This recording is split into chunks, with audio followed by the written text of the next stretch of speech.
boundaries does that go? Today we would certainly say that the womb is a womb with a view, right? So that the fetus is actually experiencing things and learning, even as it's just starting to grow its earbuds and so on.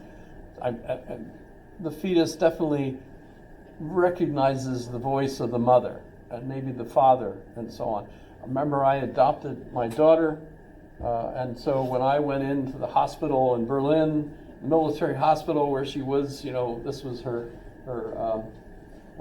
second day, I think, third day, brand new, infant. And I came in and I looked and they presented her to me and I looked at her and said, "Oh, isn't she beautiful?" And she looked at me and her face said, "Who the hell are you?" And that's exactly what her face was saying. "Who the hell are you?" That kind of expression. And I just always remember it. But clearly she didn't recognize my voice. She recognized some voices, but wasn't one that she recognized. And all ideas are derived from impressions, he says. That's kind of an interesting argument. Not sure. By the way, if you're familiar with Noam Chomsky, maybe yes.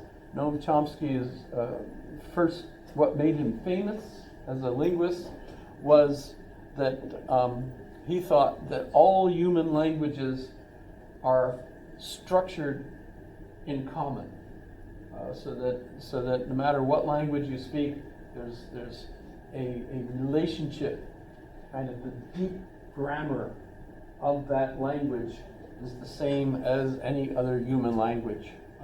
It's a big thing, big furor as far as different linguists are concerned, because some found languages that don't have other characteristics that other languages seem to have, and it's an argument over whether or not there's something in the depth grammar of our human languages that's all the same.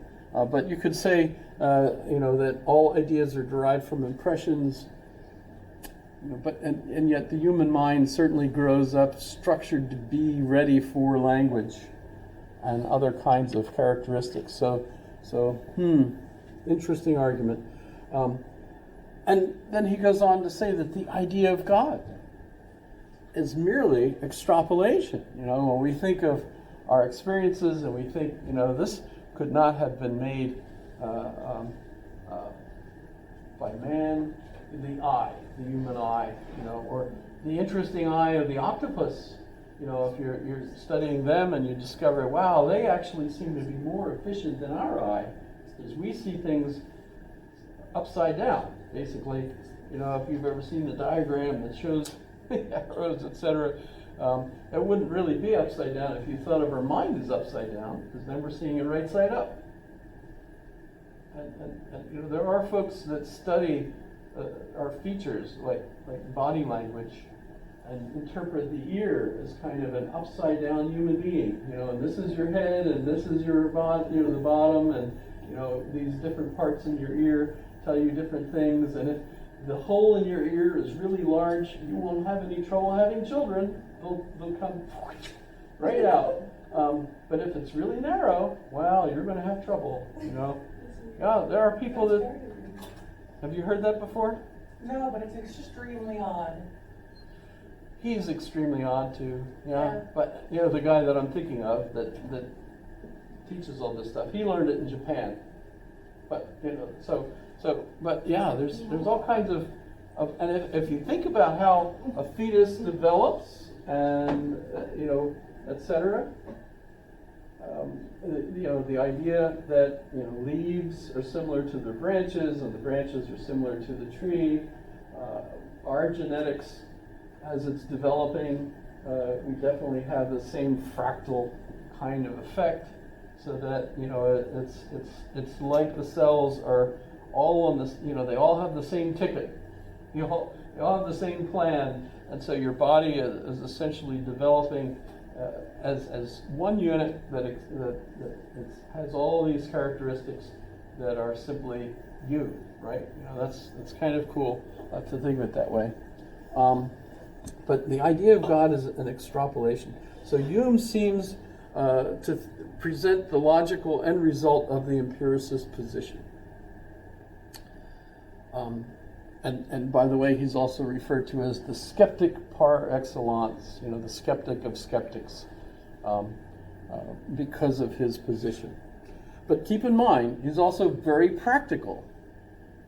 His main critique here were those philosophers that thought they had proved something by their analyses that we've kind of covered, rather quickly as we went along.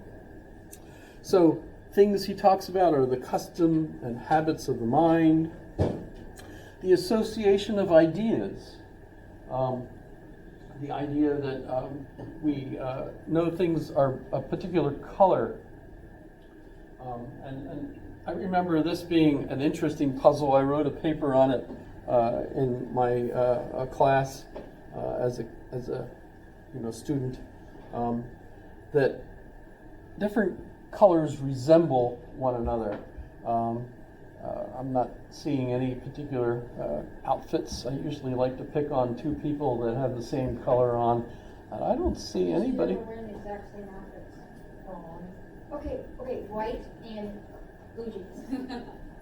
They were just talking about it. Blue jeans. We'll go with the blue jeans. Because, no, I don't even have my blue jeans on. Not the exact same outfit. But yeah, if you think, what makes blue jeans all blue jeans? The color? The kind of thread? The material used to make them, denim, maybe. Recently, I've seen an awful lot of blue jeans that seem to have the main characteristic of being ripped. Yes, they're always.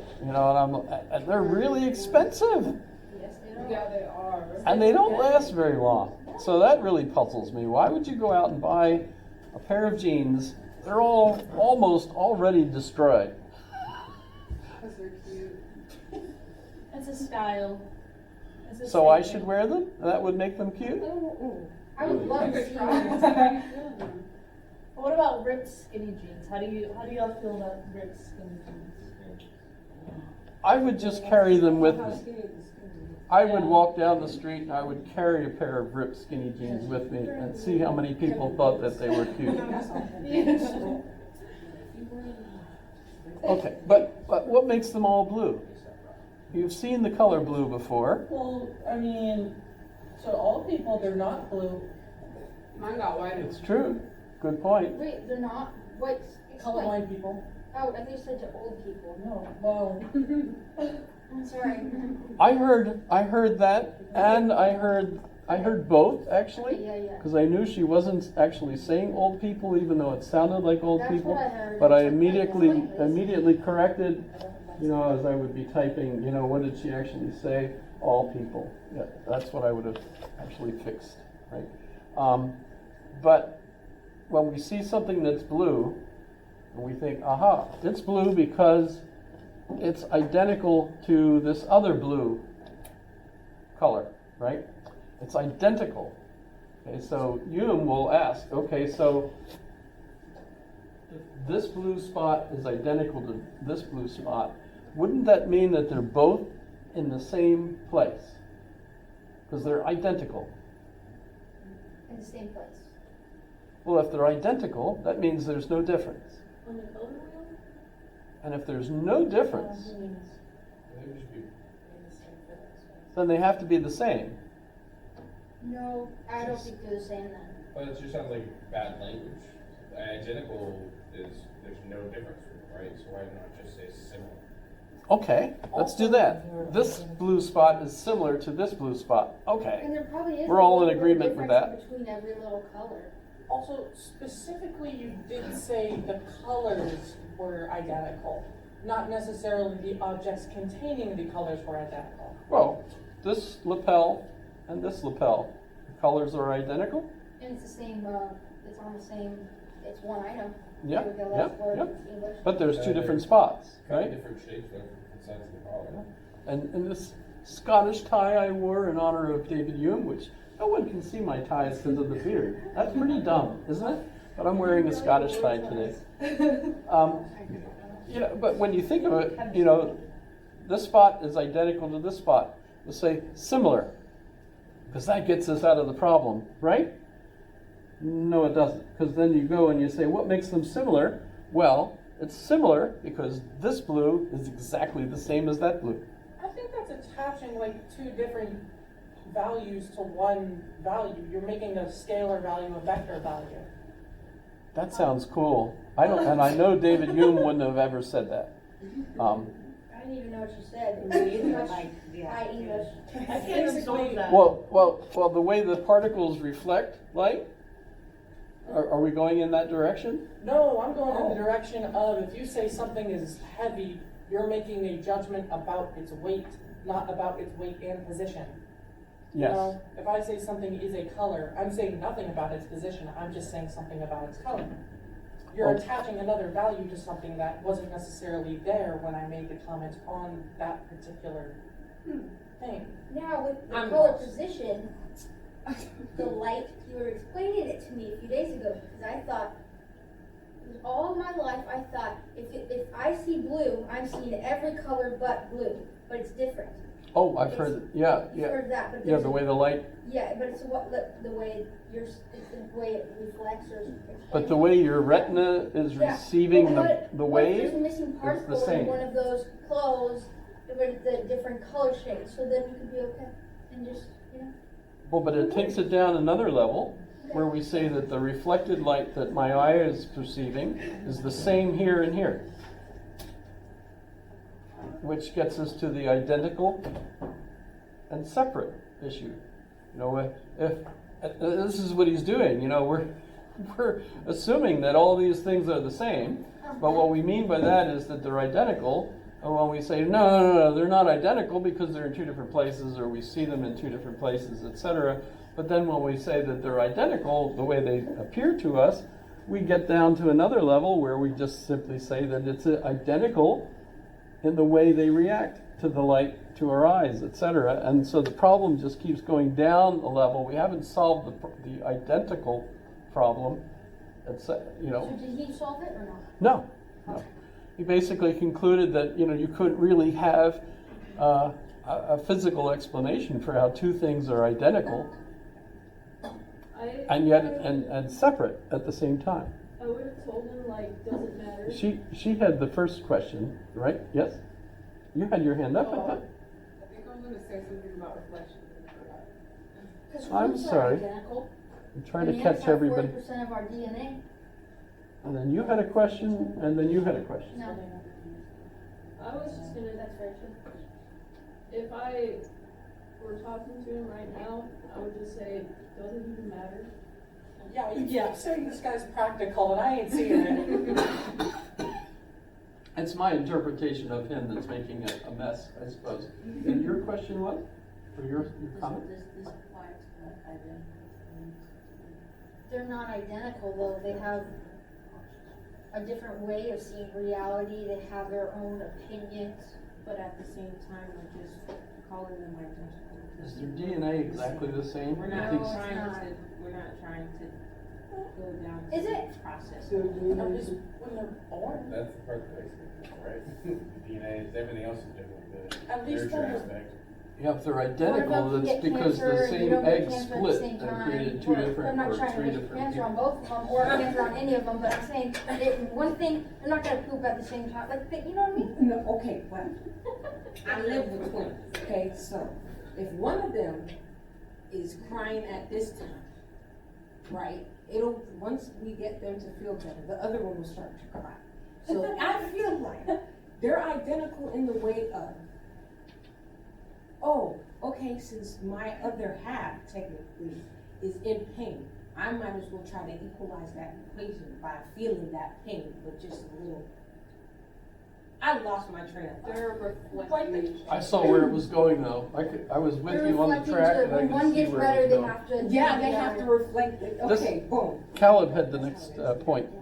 Oh, well, I was just gonna ask about like, what about your like Prius, your like car manufacturers or like all these tables are virtually the same, but they're all in different spaces.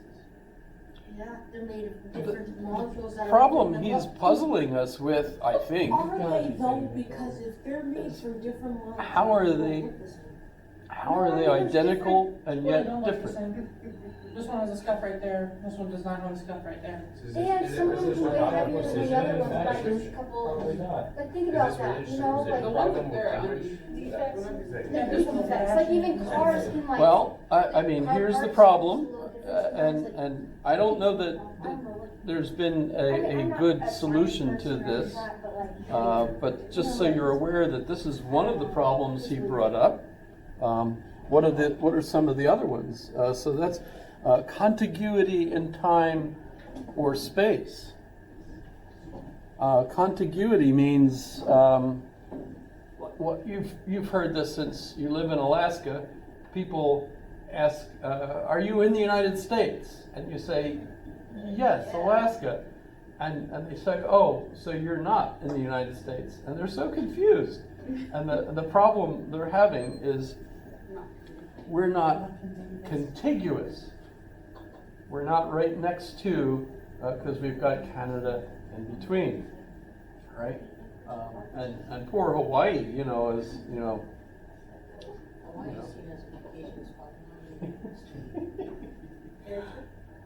I lived there for 3 years. It's a terrible vacation spot, actually. Sorry, I shouldn't have said that if you were from Hawaii. I like the weather, and the beaches, and the food. Yeah, say, do you hear that? And the sharks. Oh, no, the sharks. No, you don't want the sharks. It's just a bad place if you wanna live there. But so, contiguity in time and